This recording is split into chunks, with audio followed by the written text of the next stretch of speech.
How we doing?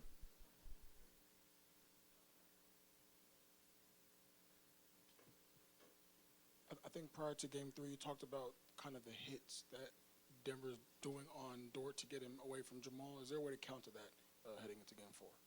The screening? Um, I mean, it's nothing we're not used to. You know what I mean? So the answer is yes. Teams make a priority to try to get Lou off of their guy for obvious reasons. We see that almost every night. There's different ways teams try to do that. Denver shifted to more like off-ball stuff last game to try to do that, but we switched some of them depending on who else is involved. And Lou pursues some of them, so we can cover with the big a little bit. So there's solutions we have. This is nothing new, and it's obviously a priority for Denver. So it's a priority for us defensively. Mark, you mentioned fundamentals a lot yesterday. I think many people would assume that professionals have fundamentals down, like they're maybe beyond fundamentals. Like when you say fundamentals, what are you thinking of, and why do you think that got lost so late in the game? I wouldn't say it got lost. Like I said yesterday, it was 7 out of 10 probably. It just wasn't up to the level of that game, to win that game. But I mean, if you watch a basketball game, choose a possession of any playoff game right now, and you're going to see coverage communication on defense. You're going to see individual defense. You're going to see help defense. Those to us are fundamentals. Offensively, you're going to see some sort of organization happening, some sort of execution of either screening or an action, and then players making quick decisions once the advantage is created. So those are the things. When we draft Nikola Topic, that's the stuff he's working on right now, and we try to layer that into our development program, and we try to emphasize it through the season because at the end of the day, that's what these games usually come down to. There's also schemes, there's also lineups, there's other adjustments you can make, but if you look at the really good teams, it's because they're really good at the very basic things, and we want to make sure that we're taking care of that after every game, regardless of outcome. Coach, what's the biggest challenge for you, your staff, and your team playing this game on short rest, a day game? No different than Denver is how we look at it. It's the same time for them. It's the same rest for them. Neither team is at an advantage or disadvantage with that. So, we really don't think about it. It's an equal playing field today for both teams. Mark, I know with the roster, a lot of people are talking about experience or comparative lack thereof from the other side, but with the staff, like, how are you viewing? I know this is like your fourth playoff series with the staff. Are you sort of viewing it the same way in terms of growth and experience? I mean, we try to grow and evolve with every experience we have, whether that's our coaching staff, our players.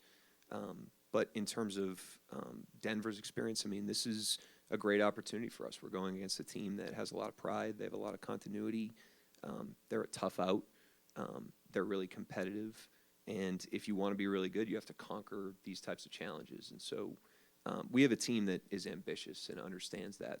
Nobody in that locker room is shrinking from the challenges that we have faced or will face today or will face moving forward. We see this as a great opportunity for us. It's a great test of our own conviction. It's a test of our connectedness, our competitiveness, all the things that you got to have to be a great team. And so I'm looking forward to seeing how we play today. Mark, I think through 3 games, Nikola Jokic is a negative assist-to-turnover ratio. You guys have obviously thrown a lot at him, but just in terms of kind of limiting his effectiveness at being kind of that offensive hub for them, what do you feel like has been really successful there through 3 games? Well, it's a tall task. He's a great player, but I do think it speaks to what the playoffs are. The playoffs are not about ease or comfort or convenience for anybody. And you're seeing the way that he struggled early in this series, the way Shea struggled early in this series, and it's just a testament to what the playoffs are. The playoffs are your ability to endure and your ability to overcome and your ability to be mentally tough, throw your punches. He threw punches. He had 42 in the first game, so he's doing just fine. And Shea had 34 in game 2. They're both there, but you have to be able to take punches too. I mean, there's no player, no team that just coasts through the NBA playoffs. That's the nature of it. That's why everybody enjoys it so much. And today's a new challenge. Today's a new fight.